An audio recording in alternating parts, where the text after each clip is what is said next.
ई taxi पर मिलेगा महीने का 42,000 न्यूनतम किराया। चंबा सरकारी विभागों में ई टैक्सी लगाने के लिए जिले के 60 युवाओं ने आवेदन किया है। विभागों के साथ ई टैक्सी अटैच करने पर वाहन मालिक को 42,000 न्यूनतम मासिक किराए का भी भुगतान किया जाएगा। इसके लिए रोजगार विभाग ने गाइडलाइन जारी कर दी है। जिले के युवा योजना के बारे में जानकारी लेने के लिए रोजगार कार्यालय पहुंच रहे हैं। राजीव गांधी स्वरोजगार स्टार्टअप योजना के तहत बेरोजगार युवाओं को आजीविका शुरू करने के अवसर मिलेंगे। योजना के तहत युवाओं को ऋण दिया जाएगा। इसमें 90% राशि सरकार की ओर से दी जाएगी। महज 10% राशि का भुगतान लाभार्थी को करना होगा। योजना की खास बात यह है कि बहुत कम राशि का लाभार्थी को निवेश करना होगा। सरकार ऋण पर ई टैक्सी देगी। सरकारी विभागों के साथ इन टैक्सियों को जोड़ा जाएगा।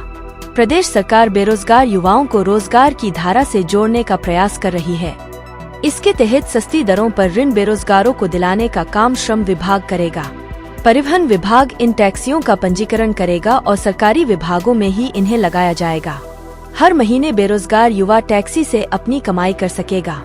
इसके साथ इस योजना के तहत ऋण लेने की शर्तों में भी ढील दी जाएगी।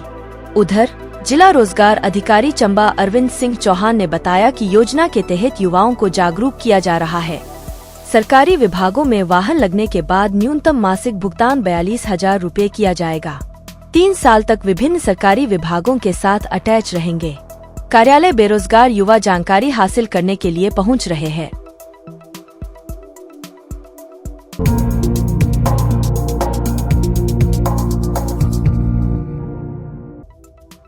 आज चंबा की राजकीय वरिष्ठ माध्यमिक पाठशाला भलई में वार्षिक समारोह धूमधाम के साथ मनाया गया। कार्यक्रम के दौरान जिला कांग्रेस कमेटी अध्यक्ष कमल ठाकुर बतौर मुख्य अतिथि मौजूद रहे।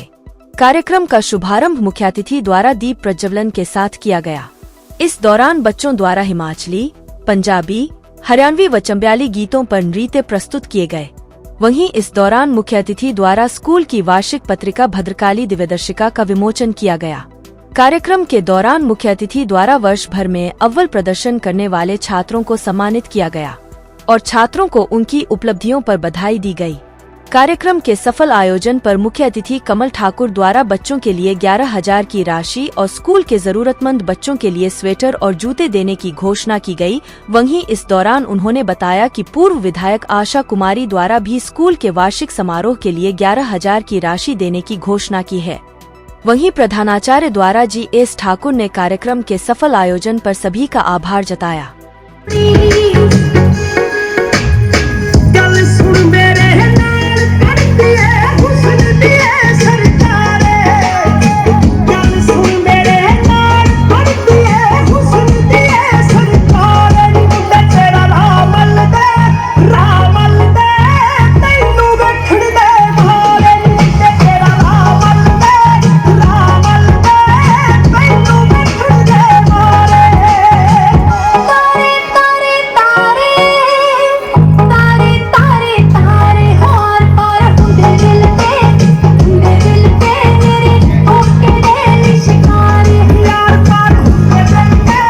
मैं भलई माता के प्रांगण में आप सबको इस दिवस के ऊपर हार्दिक बधाई देता हूं। मैं अपने आप को सौभाग्यशाली समझता हूं कि जिस पाठशाला में मैं यहाँ पे पढ़ा और यहाँ मैं कई बार चीफ गेस्ट मुख्य अतिथि के रूप में, चाहे वो हाई स्कूल था, चाहे वो जमादों का स्कूल था, मुख्य अतिथि के रूप में मैं यहाँ पर बुलाया। ये मेरा सौभाग्य रहा। ये बहुत कम होता है जहाँ कोई पढ़ता है वहाँ कोई मुख्य अतिथि बन के आ जाए। तो मैं समझता हूँ कि माँ भलई की कृपा और आप लोगों का आशीर्वाद और इस अच्छी धरती पे की हुई पढ़ाई ये काम आई और आज मुझे बहुत सारी जगह पे जाने का मौका मिलता है। मैं कभी सोच ही नहीं सकता था कि मैं भी कभी यहाँ मुख्य अतिथि बनूंगा, क्योंकि हमारे समय में तो खूब डंडा बरसता था, साथ में कानों की खिंचाई होती थी। अगर सुबह वर्दी पहन के नहीं आए तो खड़े कर दिए जाते थे क्लास में, और यहाँ ठंड भी बहुत होती थी तो हमारे जो पीटीआई साहब थे या मुख्याध्यापक वो डंडा पकड़ के, पीटी के डंडे होते थे, उसी से कुटाई शुरू हो जाती थी। तो हमें नहीं लगता था हम आज कोई भगवती माँ की कृपा होगी और उन गुरुओं का भी आशीर्वाद हो गया कि आज हम इस लायक हुए कि आप लोगों के यहाँ दर्शन करने का मौका मिला।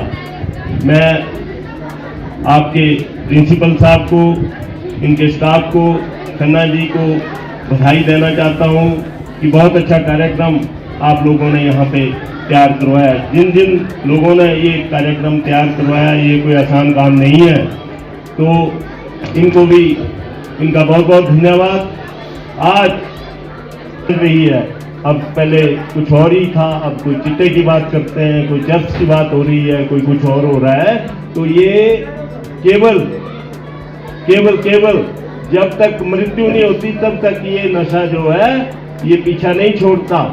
और जिस माँ बाप का बच्चा ये काम शुरू कर देता है तो मैं समझता हूँ उस घर का ही बेड़ा गर्क करके चला जाता वो, क्योंकि उनकी सिर्फ एक ही उम्मीद होती है कि इस बच्चे को पढ़ाएंगे और आगे जाकर ये बच्चा हमारा घर का सुधार करेगा, परंतु वो किसी और काम में पड़ के सारे का सारा काम खराब कर देता है। तो मैं समझता हूँ कि यहाँ बहुत अच्छा स्टाफ है, ये जरूर इस बारे में भी ध्यान देंगे और बच्चों को बिल्कुल नशे से दूर रखने की पूरी कोशिश रखेंगे। यहाँ सारी एक्टिविटी के बारे में बताया गया। बच्चों के लिए कहा कि बच्चों के लिए कोई मंदिर प्रबंधन समिति की ओर से कुछ किया जाए, तो हमारे सारे मंदिर के जितने भी कमेटी के तो मेरे साथी हैं वो यही हैं। मैंने बात की तो हम 21 जो स्वेटर हैं वो मंदिर प्रबंधक समिति की ओर से आपके सीनियर सेकेंडरी स्कूल के लिए और 21 बूट के जोड़े, मेरे को ऐसा पता लगा कि ये स्वेटर हैं और बूट के जोड़े जो होते हैं ये सरकार की तरफ से नहीं मिलते, तो हम 21 आपको बूट के जोड़े सीनियर सेकेंडरी स्कूल के लिए, आपके कैंपस में ही आपका ये प्राथमिक पाठशाला भी है, इसके लिए भी हम 5 ये स्वेटर हैं और 5 ये बूट के जोड़े, इनके लिए भी हम देने की यहाँ घोषणा करते हैं। बाकी मंदिर की ओर से जो भी आप जब चाहें हम आपकी सेवा करने के लिए तैयार हैं। अभी हमने आज राजकीय उत्कृष्ट वरिष्ठ माध्यमिक विद्यालय भलेई में 2023-24 का वार्षिक पारितोषिक वितरण समारोह मनाया गया, जिसमें जिला कांग्रेस कमेटी के जिला प्रधान श्री कमल ठाकुर जी बतौर विशेष मुख्य अतिथि उपस्थित रहे। इस कार्यक्रम में जो बच्चों ने एकेडमिक उपलब्धियां पिछले वर्ष के दौरान हासिल की हैं व एक्स्ट्रा करिकुलर एक्टिविटीज़ जो बच्चों ने किसी कंपटीशन में जाकर के कोई विद्यालय के लिए स्थान प्राप्त किया है उनको पुरस्कृत किया गया। और इसके अलावा इस कार्यक्रम में सांस्कृतिक कार्यक्रम बच्चों द्वारा प्रदर्शित किए गए, जिसमें मुख्य रूप से पहाड़ी नृत्य, पंजाबी नृत्य व दूसरे कार्यक्रम पेश किए गए, जिसको लोगों ने खूब सराहा। और इसमें हमारे जो पिछले वर्ष के दौरान विद्यालय में जो भी एक्टिविटीज़ चली हैं वो इसकी मुख्य रूप से हाइलाइट्स रही हैं और बच्चों ने इन एक्टिविटीज़ में जो भी स्थान हासिल किए हैं उनको पुरस्कार दिए गए। और जो हमारा इस कार्यक्रम का जो मुख्य आकर्षण रहा कि हमारे स्कूल की जो वार्षिक मैगजीन है जो कि पिछले 2 वर्षों से किसी कारणवश नहीं बन पाई थी, उसका हमने विमोचन मुख्य अतिथि जी से करवाया, जो कि हमारी भद्रकाली दिव्य दर्शिका पत्रिका उसका विमोचन हुआ, जिसमें मुख्य संपादक के रूप में हमारे अर्थशास्त्र के जो प्रवक्ता हैं श्री दीप सिंह खन्ना जी का विशेष रूप से रोल रहा है इस पत्रिका को छपाने में। इस पत्रिका में जो हमारे विद्यालय की पूरी एक्टिविटीज़ होती हैं उनका हमने पूरा विवरण किया है और बच्चों से हमने जो लेख जो है बच्चों से लिए हैं। इसमें 3 हमने ये कंपोनेंट्स बनाए थे, जिसमें एक पहाड़ी है, एक पंजाबी है, एक इंग्लिश कंपोनेंट है। और इसमें बच्चों से जो हमने लिए थे लेख, उनको हमने इसमें हाईलाइट किया है, उसका विमोचन किया गया मुख्य अतिथि द्वारा। और इसके अलावा जो है बच्चों जो हमारे बाहर से अतिथि आए हुए थे, उनको भी हमने पुरस्कृत किया है, जो मुख्य अतिथि जी के कर कमलों द्वारा। और इसके साथ ही हमारा जो कार्यक्रम जो बड़ी अच्छी तरह से संपन्न हुआ, इसके लिए मैं समस्त स्टाफ, बच्चों व यहाँ की स्थानीय जनता का विशेष रूप से धन्यवाद करता हूँ। जय हिंद।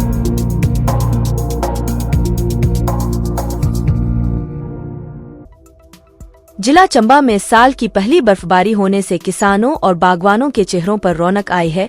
पिछले कुछ महीनों से बारिश न होने के कारण काफी सूखा पड़ गया था और फसलों को भी नुकसान हुआ था, लेकिन पिछले 2 दिनों में लगातार भारी बारिश और बर्फबारी से किसानों के चेहरे खिल गए हैं। वहीं बर्फबारी के बाद चंबा के खजियार और डलहौजी में पर्यटकों की आवाजाही भी बढ़ी है, जिससे होटल व्यवसाय के साथ जुड़े व्यवसायियों के चेहरे पर रौनक आ गई है। जिला पर्यटन अधिकारी राजीव मिश्रा ने बताया कि होटल में बुकिंग एडवांस चल रही है और इस बर्फबारी से काफी लोगों के चेहरे पर रौनक आई है। वहीं चंबा के लोग भी इस बर्फबारी से काफी खुश है।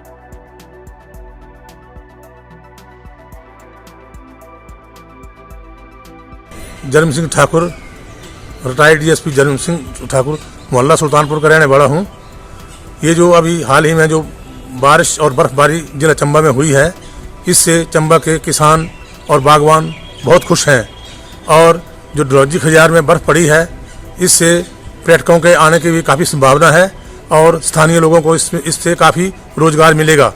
और सब लोग, जितने भी यहाँ के प्रबुद्ध जनता और जो जितने भी छोटे बड़े लोग हैं, वो सब इस बारिश से बहुत ही खुश हैं। अभी जो बारिश बर्फबारी हुई, इस से हमारे जिला चंबा के भरमौर, पांगी, चुरा, सलोनी, भटियात सभी किसानों के चेहरे खिल उठे, क्योंकि वो बहुत हताश थे। 2.5 महीने से बारिश नहीं हो रही थी और बारिश ना होने की वजह से उनके चेहरे बहुत मुरझा गए थे। लेकिन जब ये बर्फबारी और बारिश पड़ी तो उनके सभी के चेहरे खिल उठे।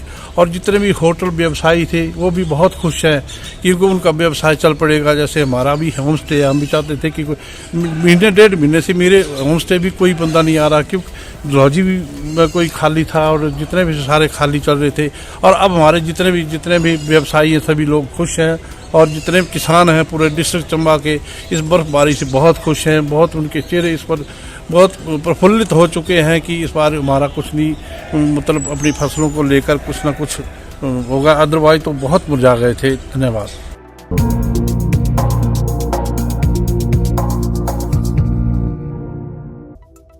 भारतीय राज्य पेंशनर महासंघ अपनी विभिन्न मांगों को लेकर अब सड़कों पर उतर आया है। शुक्रवार को चंबा इकाई के पदाधिकारियों ने लोक निर्माण विभाग के परिधि गृह से आक्रोश रैली निकालकर मांगों के समर्थन में आवाज बुलंद की। यह रैली परिधि गृह से आरंभ होकर उपायुक्त कार्यालय पहुंचकर संपन्न हुई, जहां सहायक आयुक्त उपायुक्त के माध्यम से मुख्य सचिव को ज्ञापन भी भेजा गया। महासंघ के राज्य वरिष्ठ उपाध्यक्ष डॉक्टर DK सोनी ने कहा, हिमाचल पूर्ण राज्यत्व दिवस पर मुख्यमंत्री के द्वारा प्रदेश के करीब 5 लाख कर्मचारियों व पेंशनरों को उनके वेतनमान की बकाया राशि व 12% महंगाई राहत की किस्तों में से किसी भी राशि को न दिए जाने पर प्रदेश के कर्मचारियों और पेंशनरों में भारी रोष है। उन्होंने कहा कि प्रदेश के इतिहास में यह पहली बार हुआ है कि इस सरकार ने कर्मचारियों व पेंशनरों को न दिवाली और न ही 25 जनवरी को उनकी देय राशि का किसी भी तरह से कोई घोषणा की। महासंघ के पालमपुर में गत 17 दिसंबर को आयोजित सम्मेलन में 11 अन्य संगठनों ने भाग लिया था। उस सम्मेलन में पेंशनरों की प्रमुख मांगों को लेकर सरकार को 26 दिसंबर को पंजीकृत पत्र भेजा गया था, जिसके माध्यम से 1 महीने का नोटिस दिया गया था। यह अवधि 26 जनवरी को पूरी हो गई है। महासंघ अब अपनी मांगों को मनवाने के लिए प्रदेश भर में सरकार के खिलाफ आंदोलन शुरू करने जा रहा है।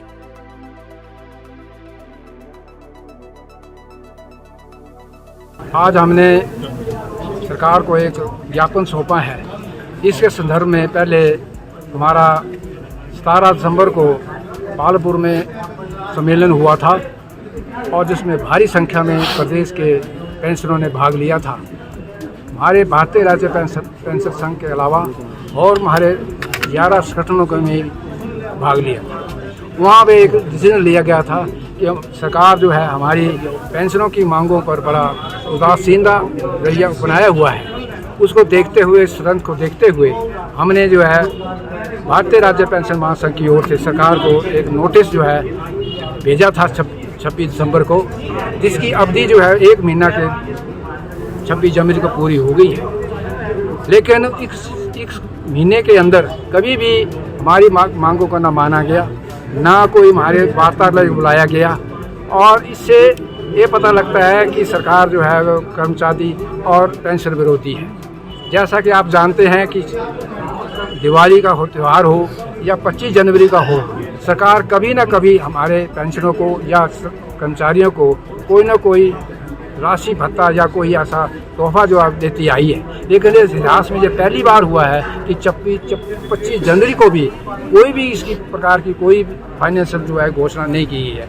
इससे लगता है कि सरकार जो है वो पेंशन विरोधी बनी हुई है, सरकार कर्मचारी विरोधी बनी हुई है।